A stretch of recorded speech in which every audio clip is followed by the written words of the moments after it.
Hi,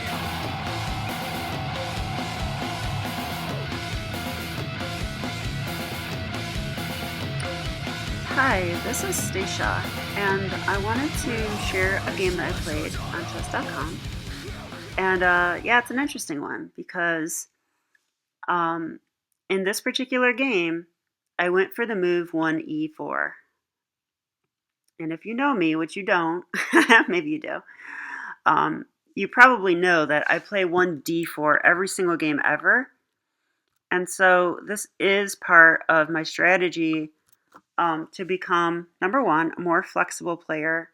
But number two, I'm after long-term improvement in my game. So here we go. So I'm going to share this game. My opponent played e5, and I got my first ever what? King's Gambit. Yeah, I played a King's Gambit. So this is basically the opposite of how I normally play. I usually like to stay safe and just play it positionally and strategically. But I'm playing a King's Gambit, so I'm going to go for rapid development and maybe an attack. Now, the main move is to take the pawn, and the computer will say that black's slightly better, although that is debatable because it's still a risky opening to play. Another move is the Falkbeer counter gambit. This d5 move is another popular response. There's also bishop c5, the classical, and then there's moves like queen h4 check or knight c6. My opponent chose a very interesting move that I didn't expect, which is the move d6. Yeah, and d6 does open up the light square bishop, but it also blocks the dark square bishop. So the positional positional Stacia was like, hey, you just blocked in your bishop. You sure you want to do that? I mean, even if the bishop comes here, it's still blocked. So I don't know. I don't think this is necessarily a good move. And of course, the computer says how you punish this. It says just go d3. And yeah, and do you know why the computer likes d3? I think I do. I think the reason is the computer doesn't believe in the King's Gambit, so it's trying to just defend the f-pawn and say, let's just play a normal game. But I don't think any self-respecting King's Gambit player would play d3. Okay, and I went with knight f3. So this is a more normal King's Gambit move. And believe me, I'm no expert. This is my first ever game playing this. Actually, that's not true. Did you know when I was rated 1100 3 years ago, I actually played some King's Gambit back then, but quickly got rid of it when I realized it was too crazy. All right, and now my opponent goes knight c6. Now I want to get into the meat of this game a bit. So I did have one comment about d6. Bobby Fischer would play this move, but only after taking the pawn first. So he would accept the challenge and then play d6. But just d6 is not even a book line. All right, so I went knight c3 here, developing. And now my opponent took the pawn. This is actually what I was hoping for. You know, this costs a tempo, and it gives up the center, and it will allow me to develop a little more quickly. And I played bishop c4 here, so developing rapidly and eyeing the f7 square, which if I do take with check and the king takes, I have, possibly some checks on e5 or g5, although I don't think those are available at the moment. Actually, more accurate here, though, is the move d4, just to threaten this pawn right away. And I think, black could go g5 here. And this would be kind of interesting. So g5, and the computer gives d5 here. Although I would be kind of nervous about this. And after here, bishop b5 check. Yeah, I don't know. And I think this is just a game. But maybe white can undermine these pawns with g3 at some point. And notice we have the pressure coming here. So anyway, I went bishop c4. And now a very common move, and probably a good move, is the move g5. Just if you're going to play to hold onto this pawn, I think g5 immediately makes sense. It is supported by the queen. But my opponent decided to prepare it with h6. And this seems a little unnecessary, although probably fine. And I could even go, maybe I could even go h4 here. But no, computer doesn't. Yeah, computer does think so. And now I went with the move d4. So, and I did notate my game prior to looking at it with a computer engine. And I basically said that I felt this was in the spirit of the opening, develop quick, and take a strong center. Also, now I am threatening the f pawn. Yeah, and I agree. This is a good move. And now g5 was played as expected. So the thing about this position is I was starting to feel nervous because I know this g5 move is like a thing in the King's Gambit, and these pawns can get out of hand. So you do need to be careful. And h4 is normal. And now is afraid of g5. Let's see, was I afraid of g5? I thought if g5, my plan was actually knight g1, which looks passive, but I thought this might be okay because if I go knight d2, that would block the bishop in. And there's no like clear good square for the knight. So I think knight g1's a little better. And that would continue to guard f3 as well. So, okay, maybe it would have continued something like this. Knight takes g4. Oh, yeah, and if I take here, black can take here, and they're still up a pawn. So that would be a way to play. But after h4, my opponent went f6. And I have to admit, this move looked a little weird to me. Like he's moving another pawn in front of his king. I guess he's stopping any bishop takes f7 check ideas, but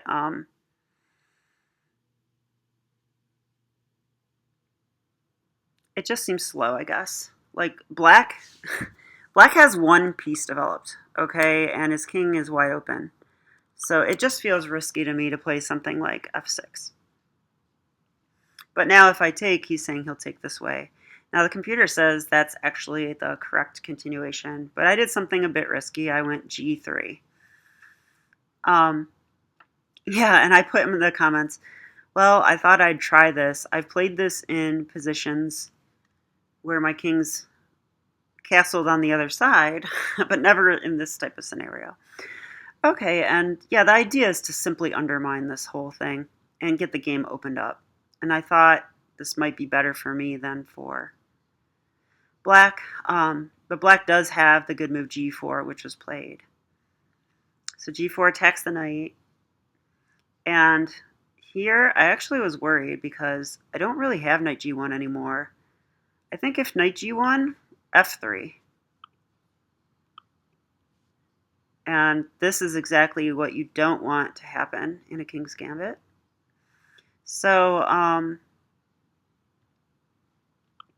so after g4, I gave this some thought, and I didn't like the normal lines. So I decided to do something a little nuts, and I played bishop takes c4, or bishop takes f4. So bishop takes f4. Yeah, I'm sacking my knight. It seemed to me that this might be okay, and would certainly give me some chances. Although the computer says it's just horrible, and that I don't have enough for the piece. But notice my queen's coming out now. The queen is has access to this check now. The bishop's in, I have moves like d5, I have moves like e5, and I'm one move away from connecting my rooks and being fully developed while black still only has one piece. So in this position, and I'll get rid of the arrows for you, I actually have a question for you. What is the best response from black in this position? I'll remove all the arrows. And if you'd like to pause your video, go ahead and do so now. And okay, so I made a flashcard of this because I think it's a powerful resource to remember in future games, and that's the move h5. Now, why is h5 so strong? At first glance, this looks like a huge mistake because black's not developed and they're moving a pawn again. But the whole idea is that the queen h5 check is a big threat. And if queen h5 check, the king really has to go to d7, and then black would be lost due to queen g4 check. Another lesson I learned after the game. So h5 stops this, and after this move, I'm not sure what white does. Computer is giving castles kingside and queen e3, so are we just lost now? Are we just down a piece with no attack? But in the game, bishop g7 was played. So I went ahead with queen h5 check and felt really good at this point. This looks really powerful because if the king, just moves here, this is checkmate. And if the king goes to f8, that's also checkmate. This bishop's slicing right into the king side. So that leaves one move, and that's the move king d7. And so that was played. And here, like I was saying, queen g4 check is just winning on the spot. How do you really stop this? I mean, the problem is you move your king away and I take the bishop, which is undefended. So this is another part of the game that weighs heavy on my heart, let me put it that way, because I didn't play queen g4 check. And this is what we would call in chess a critical moment, where what white does right now could decipher the game or could lose the game. And there's not much in between. There are the moves d5 and e5, which are still better for white. But clearly queen g4 check is just winning because of the fork. So I would get my piece back and have an attack and development. That should be enough to win. But I didn't play that. I don't, and this is disconcerting because, okay, you should always be looking at your checks and captures and tempo moves, right? And the first one is checks, and I missed queen g4 check. I think it's because it's a backwards queen move. I think that's why. But the other thing is you should always be aware of undefended pieces on the board. And in this position, the bishop's undefended, yes. My king's in the center, rook's undefended, bishop's undefended, rook's undefended, rook's undefended. There's a lot of stuff, and I think when I play these King's Gambit games, it's going to force me to be way more aware of what is hanging. And if you see an undefended bishop, I think it's more likely that you find queen g4 check and win. Okay, sorry, I kind of like, I'm kind of upset I missed that in case you didn't notice, so I spent some time on it. But okay, I played knight d5. So this is a Stacia move. I couldn't find anything concrete, so I tried to improve my position. Well, that is a blunder. Black could play queen f8 now. That would stop, that would defend the bishop, or they could play f5. This would stop queen g4 check. But my opponent played knight g to e7. And do you see the winning move in this position? Yeah, it's the same thing, queen g4 check. All right, so I did not see it again. I played bishop b5, pinning. So this is really giving me insight into the weakness in my game, which is I like to find these strategical moves like pinning the knight and miss a winning check, a winning fork. He played a6. And now I went queen f7. Another blunder because queen g4 check is still there. So I missed it not once or twice, but 3 times. Very disturbing. All right, and now he goes queen f8. And I saw this move, and now I think white is lost because queen f8 basically stops the attack. The best thing to do now is trade queens, but I first traded this, which is probably even worse for me. The knight is pinned at least, so he has to take this way. I took here, rook takes, and now my knight's attacked, so I moved it away. And yeah, I'd say this, I was feeling like I was lost because black only needs one more move to complete development. Now these pieces are a little suspicious. I mean, notice this bishop can't do much. This knight can't do much. I don't know. So the pieces are still not placed well, which I thought gave me some kind of chance. But computer actually says minus 3.8 in this position. Okay, so I play bishop b7, castles, and now c5. I have to admit, I don't really like c5. I don't get that move. This just hurts their structure. So they play here. And now I bring my rook into the game with check. So now it's minus 2.3. So I've gained some ground here. Queen e8. Or I'm sorry, king e8 was played, and now knight d5. Yeah, I don't know. Knight d3 is better, with the idea of attacking the pawn and keeping the knights on the board. But I played here. They take. E takes. And now here's a reason why you play games like this to the end. My opponent played c6. What the heck is c6? I don't like that move at all.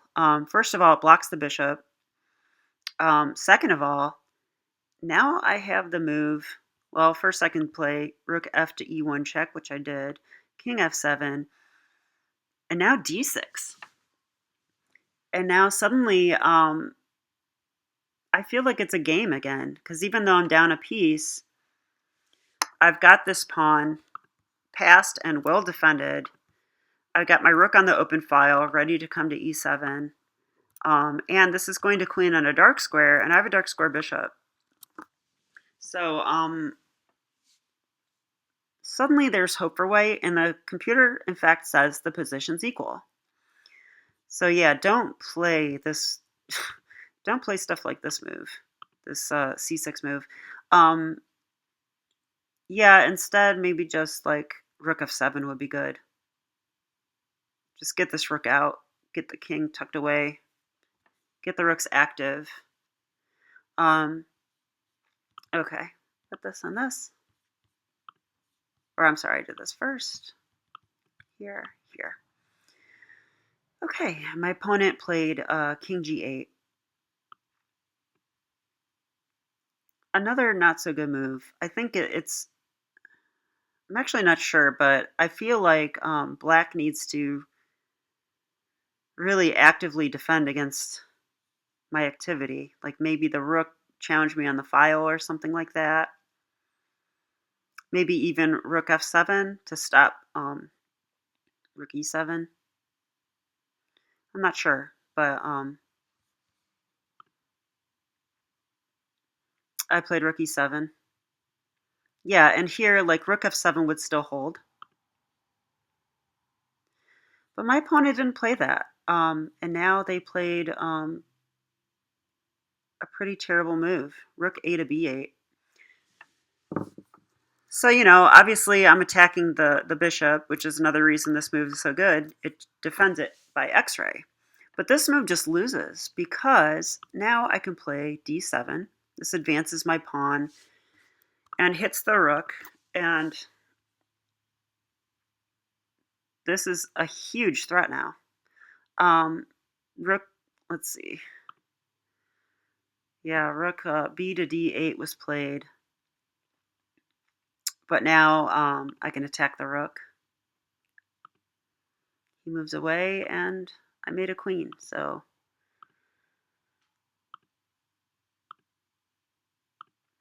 yeah, and here is pretty much a one game. Computer says +7. There's still tricks, though. Need to tread carefully. I was down on the clock, so I don't want to analyze this.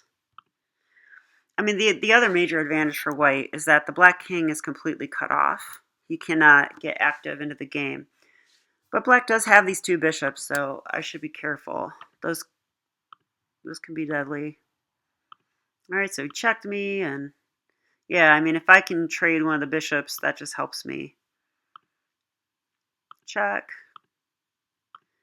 I don't think I played this perfect, but yeah, and here, like, a question is, can you take this bishop? I think the answer is yes. If you take the bishop, king g2, and we're still in the square of the pawn, so that's important. But I actually missed that during the game. I saw that king f3 was playable, so I just played it. And he took here. This is still winning, though. Rook versus bishop, plus I have 2 connected pass pawns, so yeah. At some point, I just sacked the rook, and yeah, here. Why not take it? I mean, he has no pawns at all, and my opponent resigned. So, so there you go. Very suspicious but exciting first King's Gambit. You'll be seeing more of these from me. I'm not going to back down from this King's Gambit. I don't care how many times I lose because I think this will help me improve in the long run, even if I take a rating hit. And, you know, at the end of the day, I have to ask myself, what's more important, rating points today or actually being better at chess and learning stuff?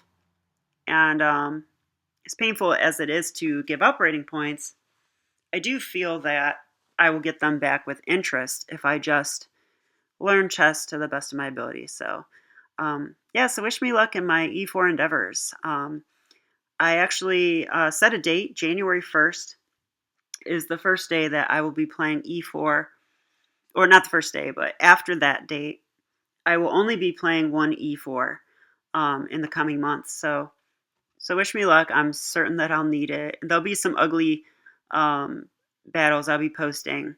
I'll post any lucky wins like this, but I'll also post my losses where I lose in 10 moves. Surely there will be some. So anyway, thank you for watching, and have a great day. Bye.